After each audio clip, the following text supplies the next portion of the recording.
When we speak of empowerment in leadership, we often imagine grand gestures, giving people more responsibility, more decision making power, more room to grow. And while structural autonomy absolutely matters, empowerment doesn't begin with organizational charts or job descriptions.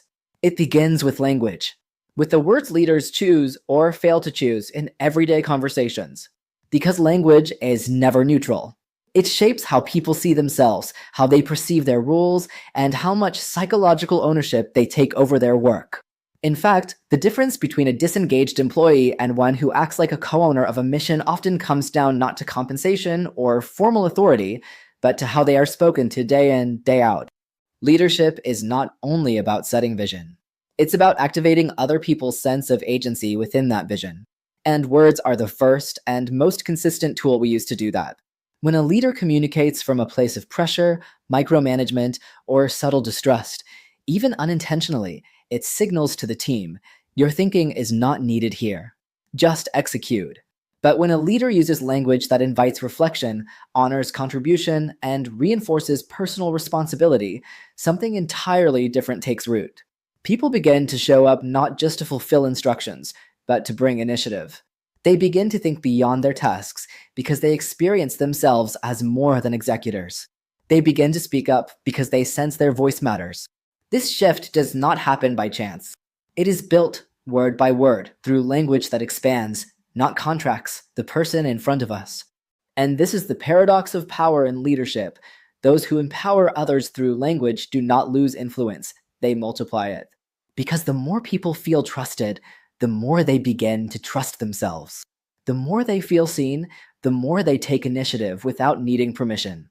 And this is the essence of ownership. Not obedience to external pressure, but alignment with internal purpose. Empowering language makes that shift possible.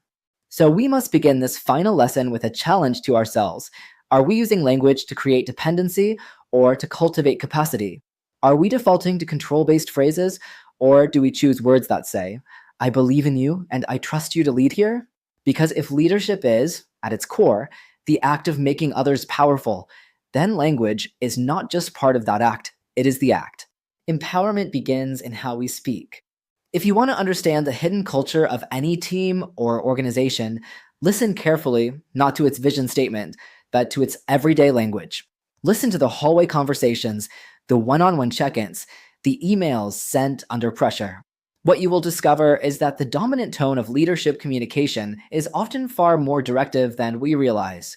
Phrases like, you need to, make sure you don't, I want this by Friday may appear efficient on the surface, and in urgent moments they may indeed be necessary, but over time, they cultivate a relationship in which people act because they are told to, not because they've chosen to. And that distinction is everything. Directive language communicates responsibility without ownership. It tells people what to do, how to do it, and when it should be done, but it does not engage their judgment, their motivation, or their sense of purpose. Empowering language, by contrast, does something radically different. It creates space. It draws the other person into the process. It moves the conversation from command to co-creation. Consider the difference between saying, I need this finished by Friday, and what would it take for us to finish this by Friday? The first assumes pressure. The second invites planning, shared thinking, and accountability that comes from within. This shift in language is subtle but profound. It means replacing control-oriented phrasing like you have to or you should with language that signals agency. What do you think is the best way forward? What would you recommend in this situation? Is there something you want to take the lead on here? These aren't just polite rephrasings. They are invitations to ownership. They communicate at a deep psychological level. I see you as capable, thoughtful, and autonomous. I want your mind, not just your hands. Of course, this doesn't mean that empowering leaders never give clear direction. But when they do, they anchor it in trust. They explain the why. They invite questions. And when there is room for discretion, they make sure the language reflects that room. Because language isn't just about transferring information. It transmits respect. It shapes perception. And perception shapes behavior. One of the most powerful shifts any leader can make is to begin consciously listening to their own language, especially under stress. Because it is in moments of pressure that our default tendencies emerge. Do we fall back into issuing orders, believing we are saving time, while silently eroding engagement? Or do we slow down just enough to ask, even briefly, what's your perspective on this? That one question, that one sentence, might turn a task into a turning point. Empowerment through language is not about being passive. It is about being intentional. It's about realizing that every sentence we speak is either reinforcing dependence or reinforcing development. And leadership that inspires ownership begins with the courage to choose the latter, even when it would be easier to control. One of the most underutilized tools in a leader's communication toolbox is the power of framing, the ability to shape not just what is said, but how it is understood. Because when it comes to motivation and ownership, people are not moved simply by instruction. They are moved by meaning. They are not inspired by a list of tasks, but by a sense of why those tasks matter, how they connect to something bigger than themselves, and what their role represents within that larger narrative. In this sense, framing is not manipulation. It is interpretation, and the stories we tell shape the energy people bring to their work. Imagine the difference between telling someone, this report needs to be submitted by Monday, and saying, this report will shape how our department is perceived by leadership. Your insights here can set the tone for how our team is understood. Both statements refer to the same task, but one frames it as obligation. The other frames it as contribution. One invokes pressure. The other evokes purpose. And that difference often determines whether someone approaches the task with resistance or with engagement. Framing is especially powerful when used to highlight impact. Instead of saying, we need to finish the client project, you might say, what we deliver here will directly affect how this client sees our integrity. We have a chance to exceed expectations. Instead of saying, we need more participation in this initiative, you could say, this is a space where your voice could influence something real, what matters most to you in this context. These are not rhetorical upgrades. They are invitations into meaningful participation. The deeper principle at work here is this. Empowered people don't just know what they're doing, they understand why it matters. And that understanding activates a different kind of motivation. Not the extrinsic kind that relies on rewards or compliance, but the intrinsic kind that comes from a felt sense of relevance, responsibility, and ownership. When people know how their actions fit into a larger whole, when they sense that their contribution has consequence, they begin to self-manage. They become stewards, not just employees. They start thinking like stakeholders, not just task executors. And this is where leadership language becomes transformative. Every interaction becomes an opportunity to frame work in terms of values, contribution, and identity. We are not just asking someone to complete a task, we are inviting them to bring their voice, their intelligence, their care. And when that invitation is framed with sincerity and clarity, people often rise to meet it. Framing is not about spin. It's not about sugarcoating hard realities. In fact, some of the most empowering framing happens when leaders say, this is going to be difficult, but here's why it's worth doing anyway. That kind of truth-telling doesn't demotivate, it ennobles, because it acknowledges the challenge and simultaneously affirms the significance. So the next time you speak with someone about their work, ask yourself not just, what do I want them to do? Ask instead, how can I help them see why this matters to the team, to the mission, to themselves? Because when the why becomes clear, the how becomes empowered. And that is where ownership begins. Empowerment is not only about how we assign tasks or invite input, it is also deeply shaped by how we respond to what people do.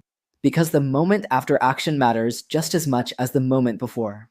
And in that space, the space of feedback, of recognition, of acknowledgement, leadership either reinforces ownership or unintentionally discourages it. The truth is, people are not only motivated by goals or outcomes. They are shaped by what their leaders notice. What we choose to acknowledge, and just as importantly, what we ignore, sends a powerful message about what is valued, who is seen, and whether initiative is worth taking again. When we think of feedback, we often reduce it to performance correction. But empowering feedback is more than that. It is a mirror in which a person sees not only how they are doing, but who they are becoming. It reflects effort, growth, courage, and especially ownership. And when done well, it strengthens a person's sense that their actions have meaning and their presence has impact. Consider the difference between saying good job on finishing the report versus I really appreciated how you took initiative to clarify the client's needs. It made the final product much stronger. The second comment does not merely praise output. It names a strength, an intentional behavior, a sign of ownership. It says, I see how you thought, not just what you did. That kind of recognition fuels identity. It strengthens the internal motivation to continue acting with autonomy and care. This is especially true when we acknowledge effort in decision making, in problem solving, in leadership taken without being asked. When someone steps up to lead a meeting, asks an important question, or takes responsibility for resolving an issue, we have a golden opportunity as leaders to reinforce their agency, the way you stepped in to mediate that discussion. That's the kind of leadership this team needs. These are not throwaway compliments. They are moments that build inner belief. But let us be clear, empowerment through feedback is not about constant praise. It is about depth. It's about giving feedback that is honest, specific, and aligned with the identity you want to help the other person grow into. Sometimes this means challenging someone. But even challenge can be empowering if it's framed in the right way. I know this didn't go as planned, but I also know you have the insight to figure out what needs to shift. What's your take? In that moment, feedback becomes an act of faith. There's also a subtle but critical distinction between acknowledgement and approval. When we operate from a top-down mindset, we give approval, the leader as evaluator. But when we operate from a coaching or empowering mindset, we offer acknowledgement, the leader as witness, as partner in growth. And this is far more sustainable. Because when people rely on approval, they wait for it. But when people are affirmed through acknowledgement, they internalize it. It becomes part of who they are. So in every feedback conversation, ask yourself, am I merely evaluating or am I reinforcing identity? Am I focusing only on the output or am I naming the ownership behind it? Because when people hear that their initiative is seen, that their thinking is valued, that their growth is recognized, they do not need to be pushed. They move forward with greater confidence, clarity, and commitment. And that is the true outcome of empowered feedback. If there is one leadership behavior that consistently signals empowerment, it is the act of asking real questions, questions that invite reflection, require thought, and place the responsibility for insight squarely in the hands of the other. Because when you ask someone a question, you are doing something more than gathering information. You are, at a deeper level, saying, I believe you have something worth discovering. I trust your perspective. I respect your agency. Most leaders underestimate the power of a well-placed question. We are trained, often unconsciously, to equate leadership with having answers. But in growth-oriented leadership, questions are not a sign of weakness. They are instruments of development. They shift the energy of a conversation from control to curiosity, from reaction to reflection, from telling to thinking. Consider what happens when you ask a team member, what would success look like for you in this project? That one question begins to reorient the person from passive execution toward intentional ownership. It moves them from compliance to vision. Or consider the question, what do you think got in the way of that working the way you intended? This kind of inquiry does not shame. It dignifies. It signals, I'm not here to fix you. I'm here to help you understand yourself. And that message, beneath the surface, is what actually fosters responsibility. Empowering leaders use questions to hand back the steering wheel. Rather than jumping in with advice, they ask, what options are you considering? Instead of prescribing a plan, they ask, where do you see the biggest opportunity here? These questions do not diminish leadership, they deepen it. Because the best kind of leadership is not the kind that drives every decision, it's the kind that teaches others how to think, how to choose, how to grow. And let us be clear, not all questions are empowering. A loaded question, why didn't you think of that sooner? May sound like inquiry, but is really blame in disguise. Empowering questions are open, non-judgmental, future-oriented. They are designed not to corner, but to expand. They are asked not from ego, but from partnership. The tone matters as much as the content. Another often overlooked aspect of empowering questioning is silence. The willingness to pause after asking, to let someone think, to resist the urge to jump in and rescue them from uncertainty. This kind of silence says, I trust that you can handle not knowing for a moment. I trust that something deeper will emerge if we don't rush. That silence is a gift, and it takes real maturity to offer it. Ultimately, the questions we ask as leaders shape the conversations we have. And the conversations we have shape the culture we create. A culture of ownership is built in large part through repeated experiences of being asked thoughtful questions and being trusted to answer them. So ask. Ask not to control, but to awaken. Not a test, but to empower. Because in the asking, You give others the chance to grow not just in skill, but in self leadership. While much of empowerment is about what we say, an equally important and often overlooked aspect is what we must learn to stop saying. Because even the most well intentioned leader can undermine ownership through subtle patterns of communication that convey doubt, control, or disappointment. And these patterns are often habitual, unconscious, deeply embedded in how we've learned to manage, especially in moments of stress, uncertainty, or urgency. Recognizing them is not an exercise in shame. It is an act of self-awareness. Because we cannot empower others if we are not also willing to examine ourselves. One of the most common disempowering patterns is overcorrection. This shows up when a leader constantly fine-tunes someone's work even when it wasn't necessary. It communicates, often unintentionally, that your best effort is never quite good enough. When this happens repeatedly, people stop bringing their full selves. They begin to hold back, waiting for your version to be the final one.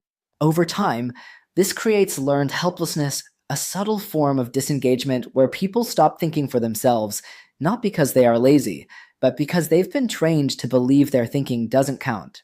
Another disempowering pattern is micromanaging, not just in task oversight, but in language. Saying things like, just do it like this, or here's how I'd write that email, can be helpful in a training context, but when used habitually, it erodes confidence. It says, I don't trust you to find your way. Even worse are subtle cues of disappointment disguised as questioning. Why would you do it that way? Or didn't we already talk about this? These phrases may feel neutral to the speaker, but to the recipient, they often land as judgment, and judgment shuts down ownership. We must also be wary of speaking in absolutes. Words like always, never, or you should have just create a black and white frame that rarely reflects the complexity of human behavior. When we use these phrases, we reduce the other person's experience to a mistake, and we place ourselves above them as the one who sees clearly. That's not leadership. That's hierarchy masquerading as clarity. Disempowering communication can also come in the form of rescuing. This may sound counterintuitive, but stepping in too quickly to solve a problem, to smooth over discomfort, or to prevent someone from struggling can communicate a lack of faith in their capacity to navigate complexity. Empowerment often requires restraint, the ability to say, I see you're grappling with this. What's your thinking so far? Instead of jumping in with the solution. That restraint is a powerful form of respect. What all of these patterns share is a failure to create space. Space for reflection, space for autonomy, space for growth. And without space, there can be no ownership. So the work of an empowering leader is not only to learn new language, but to unlearn old habits, to slow down, to become more intentional, to speak not from reactivity, but from a commitment to development. Language is not just expression. It is formation. It forms how people see themselves, how they interpret feedback, how they decide whether to show up with initiative or with caution. If we want people to step forward with courage and responsibility, we must create a linguistic environment that supports that step. So ask yourself regularly, what am I reinforcing with my tone? Am I inviting or instructing? Am I creating safety or pressure? Because in leadership, the words we repeat become the culture we live in. As we bring this lesson to a close, and in many ways, bring the arc of the entire course into focus, let us pause and reflect on the core principle we've uncovered. Empowerment is not a technique. It is a way of seeing others, and language is how that vision is made real. The words you speak as a leader are not mere sounds or data. They are shaping forces. They create climates. They build or dismantle the psychological infrastructure of ownership, initiative, and trust. Every conversation you have, every email you send, every piece of feedback you offer carries with it a hidden message about how the other person should see themselves and their role in the work. Empowering language does not require poetic flair. It requires intentionality.